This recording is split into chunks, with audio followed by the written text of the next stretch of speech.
Hello everybody and welcome to this tutorial. Today I want to talk about rototoms and why I think they are awesome, and also compare them to regular tom-toms. The first aspect I would like to mention is the practical side.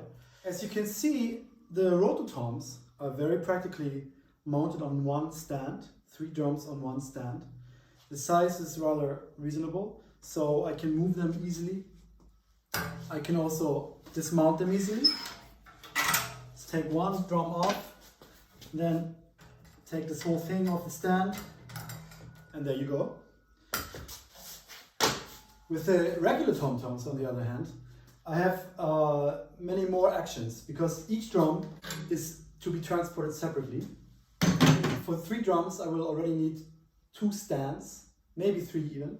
And the stands, in my case, are also in different parts, which I have to take apart and build up together again. So in this case, I would say clearly the rototoms win. Okay, let's talk about the features of the rototoms. The name rototoms, as most of you probably know, comes from the word rotation. These are rotational drums, meaning that you can change their tuning by simply turning them. I can demonstrate it shortly. Instead of tightening each screw on the drum separately, as you would have to on a regular tom-tom, you can simply turn the whole drum and the skin will change tension evenly over the whole drum. Now, talking about sound quality, the rototoms offer 2 main features. One is being a tom-tom, simply hitting the drum as a regular drum. On the other hand, because of the rotational mechanism, you can actually produce glissandos.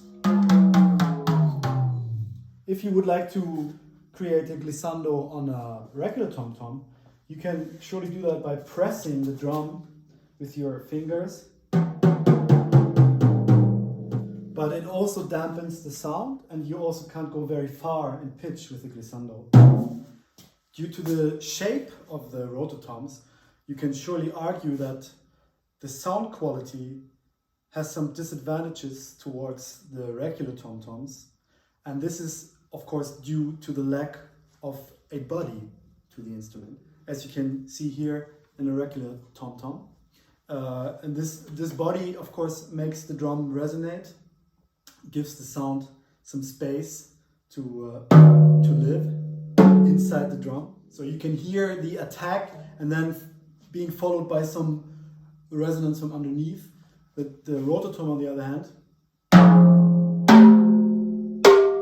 it gives you the attack, but it's lacking the bottom afterwards. It just has a little bit more overtones and it's a bit of a thinner sound.